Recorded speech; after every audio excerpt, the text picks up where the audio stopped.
Back again into the Washington zone. Here's Cavallini. Rushed on the play in the corner. Needs help, and Hunter's there to help him out. Now Miller crashes into Hunter. A big pileup. Looks like it's in the end zone of the football game, and Cavallini and Hunter are the guys that are on the bottom as they get up. Willie Plett. Now there's going to be some penalty calls from referee Don Koharski. And the Bruins have said they want a tougher team. They have sworn that never again will they be intimidated and wiped out of a series like they were by the Montreal Canadiens last spring. And now Miller starts back for Boston. Plett's out there as well. Miller dumps it in. Langway hammers this one over the glass and up into the seats. And now O'Dwyer, who went to Boston College, and Langway, who grew up in this area, starts to talk. And it's Jay Miller going in after Ed Castalick, and they're going to throw punches. And both players are landing them. Castalick's helmet has come off, but he is still getting in some good ones on Miller, and Miller is kind of waving that left hand now. Now they go to uppercuts, and the linesmen are poised and ready to jump in. They were not the players that it looked like were going to start it. Langway and O'Dwyer were the first two to talk it over. But then Castalick and Miller jumped in and decided to go.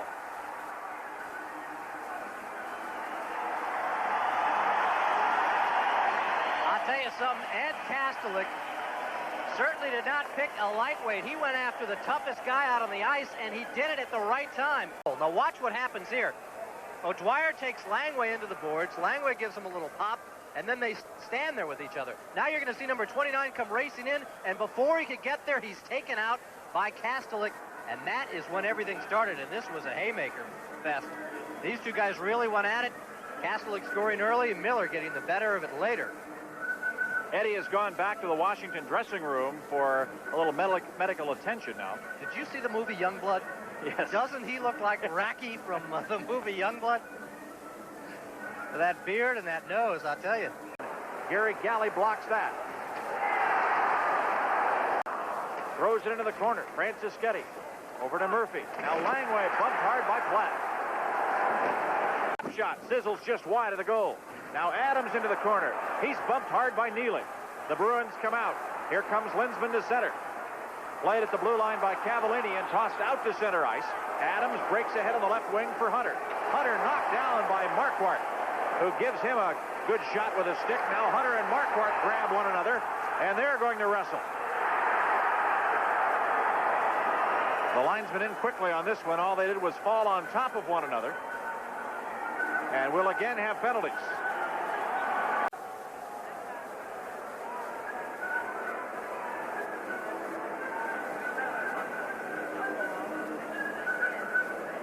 The time of these penalties will be 17:19. Crowder keeps the puck moving. Here's a penalty call coming up as Crowder's been knocked down.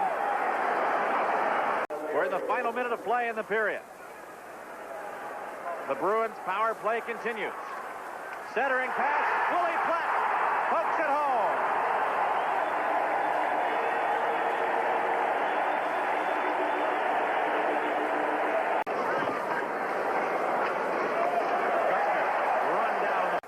To center, off the stick of Jay Miller. He goes into the corner with Murphy right on it. Now Cavallini crashes into the backboards and takes the puck, but icing is the call against Boston. Another chance inside the Capital zone. Sweeney's second of the season. Langway ties up in the corner now with Marquardt and finally freezes the puck. Now here's a shove. Hunter's right in there to take a look.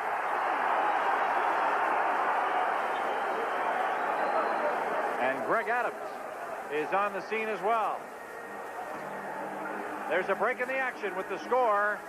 The Bruins 3 and the Capitals 2. The Washington zone. Scott Stevens moves it out to Pavelka. He's knocked to the ice now. A hit by Neely. It's funny, a lot of the Swedish players complain about the North American hits.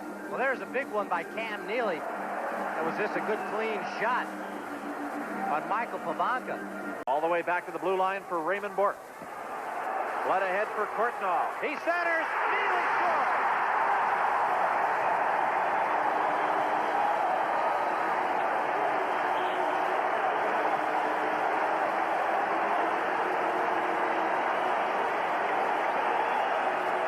Cam Neely with a dazzling move on Clint Malarchuk to put the Bruins in the lead 4-3.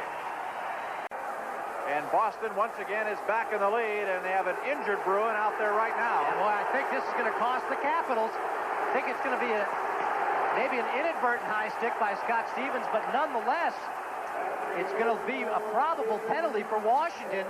And with 1:44 left, this probably will be 5 minutes, and this should do in the Capitals if Boston can continue the pressure.